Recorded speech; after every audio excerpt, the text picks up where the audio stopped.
सामान्य अध्ययन MCQs हिंदी पाठ 131। पहला प्रश्न। एक प्राचीन भारत के इतिहास के संदर्भ में भवभूति, हस्तिमल तथा क्षेमेश्वर क्यों प्रसिद्ध थे? ए. जैन साधु, बी.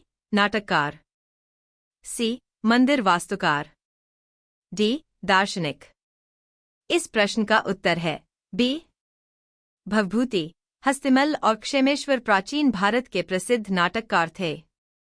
भवभूति को उत्तम नाटककार माना जाता है जिनकी रचनाएं संस्कृत साहित्य में महत्वपूर्ण स्थान रखती हैं, जैसे कि उत्तर रामचरित और महावीर चरित। हस्तिमल और क्षेमेश्वर भी संस्कृत नाटक के प्रमुख लेखक थे। इन नाटककारों ने भारतीय नाट्य कला और साहित्य में महत्वपूर्ण योगदान दिया। वे साहित्यिक और सांस्कृतिक क्षेत्र में अपनी काव्यात्मक रचनाओं के लिए प्रसिद्ध हैं, न कि धार्मिक या दार्शनिक संदर्भ में। अगला प्रश्न। 2 निम्नलिखित कथनों पर विचार कीजिए। 1. 1919 के मॉन्टेग्यू चेम्सफोर्ड सुधारों में 21 वर्ष से अधिक आयु की सभी महिलाओं के लिए मताधिकार की संस्तुति की गई। 2. 1935 के गवर्नमेंट ऑफ इंडिया एक्ट में विधानमंडल में महिलाओं के लिए आरक्षित स्थानों का प्रावधान किया गया। उपर्युक्त कथनों में से कौन सा से सही है? ए. केवल 1, बी. केवल 2, सी. 1 और 2 दोनों, डी. न तो 1 और नहीं 2। इस प्रश्न का उत्तर है बी। 1919 के मॉन्टेग्यू चेम्सफोर्ड सुधारों में महिलाओं के लिए मताधिकार की संस्तुति नहीं की गई थी, बल्कि ये सुधार भारतीय राजनीतिक व्यवस्था में प्रांतीय स्वायत्तता का विस्तार करने के लिए थे, जिसमें महिलाओं को सामान्य रूप से मताधिकार नहीं मिला। 1935 के गवर्नमेंट ऑफ इंडिया एक्ट में महिलाओं के लिए विधानमंडल में आरक्षित स्थान प्रदान किए गए थे, ताकि महिलाओं को राजनीतिक भागीदारी में अधिक अवसर मिले।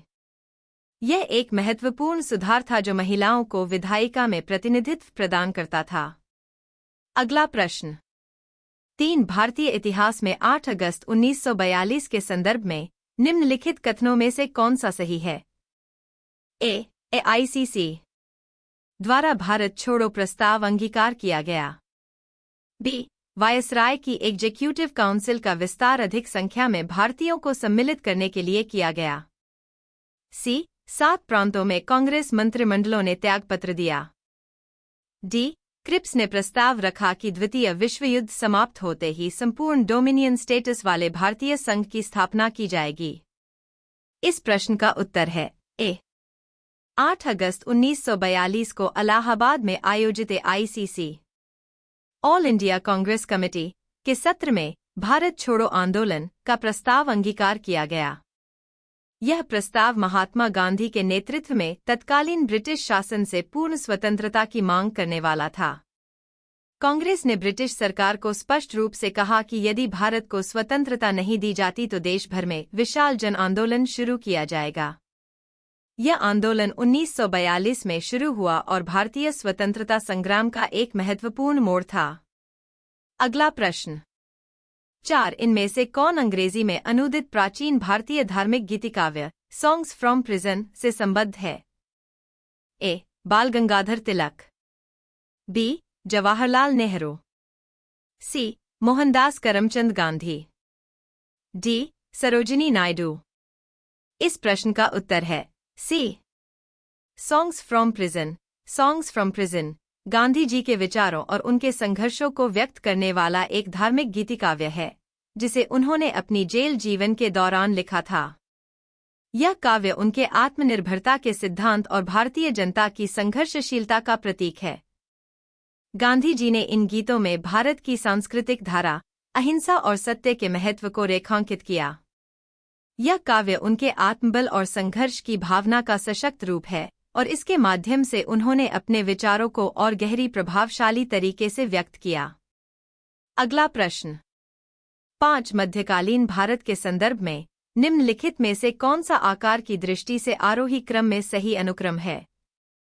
ए. परगना सरकार सूबा, बी. सरकार परगना सूबा, सी. सूबा सरकार परगना, डी. परगना सूबा सरकार। इस प्रश्न का उत्तर है ए।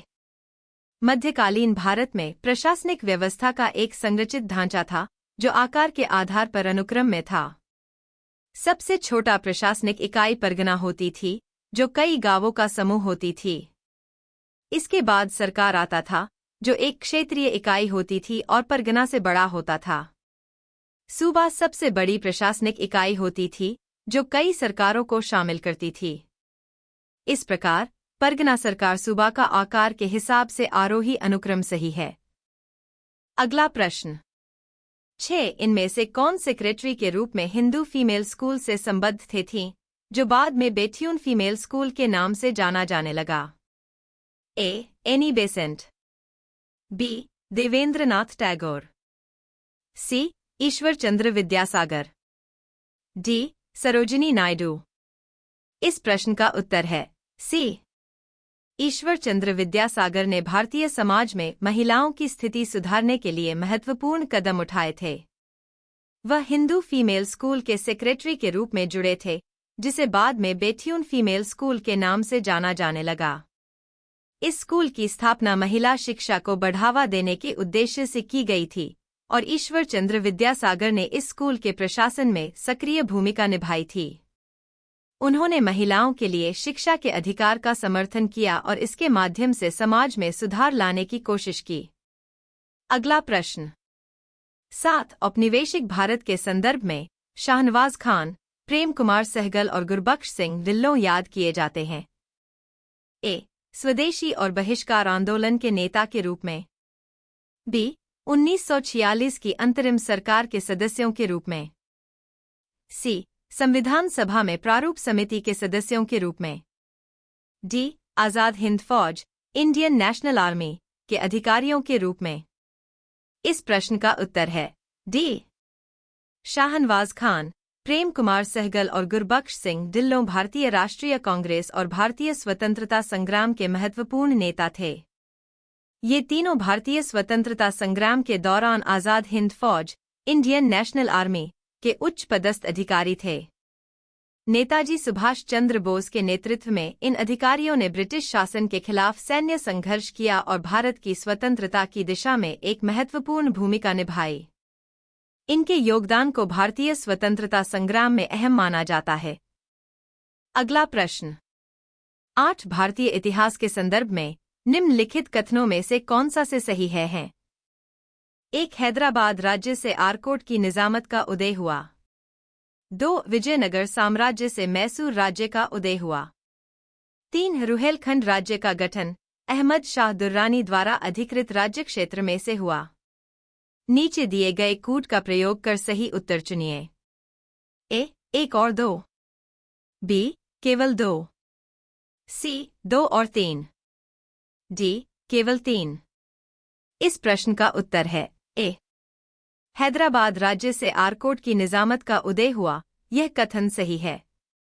निजामों का राज घराना हैदराबाद राज्य का हिस्सा था और आरकोट की निजामत भी इस राज्य का एक हिस्सा था। विजयनगर साम्राज्य से मैसूर राज्य का उदय हुआ, यह भी सही है। विजयनगर साम्राज्य के पतन के बाद मैसूर राज्य का उदय हुआ था, जो बाद में एक स्वतंत्र और महत्वपूर्ण राज्य बन गया। रुहेलखंड राज्य का गठन अहमद शाह दुर्रानी द्वारा अधिकृत राज्य क्षेत्र में से हुआ, यह कथन गलत है। रुहेलखंड का गठन रुहेला अफगानों द्वारा किया गया था, न कि अहमद शाह दुर्रानी के द्वारा। अगला प्रश्न 9 निम्नलिखित कथनों में से कौन सा सही है? ए. अजंता गुफाएं वाघोरा नदी की घाटी में स्थित हैं। बी. सांची स्तूप चंबल नदी की घाटी में स्थित है। सी. पांडुलेना गुफा देव मंदिर नर्मदा नदी की घाटी में स्थित है। डी. अमरावती स्तूप गोदावरी नदी की घाटी में स्थित है। इस प्रश्न का उत्तर है ए. अजंता गुफाएं वाघोरा नदी की घाटी में स्थित हैं, यह सही है। अजंता गुफाएं महाराष्ट्र राज्य के औरंगाबाद जिले में वाघोरा नदी की घाटी में स्थित हैं। ये गुफाएं प्राचीन बौद्ध धर्म से जुड़ी हैं और इनमें चित्रकला और शिल्पकला का बेहतरीन उदाहरण मिलता है। अन्य विकल्प गलत है। सांची स्तूप मध्य प्रदेश में स्थित है, परंतु यह चंबल नदी के पास नहीं है। पांडुलेना गुफा नर्मदा नदी के पास नहीं है, बल्कि यह महाराष्ट्र के औरंगाबाद जिले में स्थित है। अमरावती स्तूप गोदावरी नदी के पास नहीं, बल्कि आंध्र प्रदेश में स्थित है। अगला प्रश्न 10 निम्नलिखित कथनों पर विचार कीजिए। 1. यूनिसेफ द्वारा 21 फरवरी को अंतर्राष्ट्रीय मातृभाषा दिवस घोषित किया गया। 2. पाकिस्तान की संविधान सभा में यह मांग रखी गई कि राष्ट्रभाषाओं में बांग्ला को भी सम्मिलित किया जाए। उपर्युक्त कथनों में से कौन सा से सही है? ए. केवल 1, बी. केवल 2, सी. 1 और 2 दोनों, डी. न तो 1 और नहीं 2। इस प्रश्न का उत्तर है बी। यूनिसेफ द्वारा 21 फरवरी को अंतर्राष्ट्रीय मातृभाषा दिवस घोषित किया गया, यह कथन गलत है। अंतर्राष्ट्रीय मातृभाषा दिवस को यूनेस्को द्वारा 1999 में घोषित किया गया था, न कि यूनिसेफ द्वारा। यह दिन मातृभाषा के संरक्षण और विकास के लिए समर्पित है और 21 फरवरी को मनाया जाता है। पाकिस्तान की संविधान सभा में यह मांग रखी गई कि राष्ट्रभाषाओं में बांग्ला को भी सम्मिलित किया जाए, यह सही है। 1950 में पाकिस्तान की संविधान सभा में बांग्ला को पाकिस्तान की राष्ट्रभाषा के रूप में शामिल करने की मांग की गई थी, जिससे बांग्ला भाषी लोगों के अधिकारों की रक्षा की जा सके। यह घटना पाकिस्तान में बाद में होने वाले बांग्लादेश मुक्ति संग्राम 1971 की नींव का हिस्सा थी।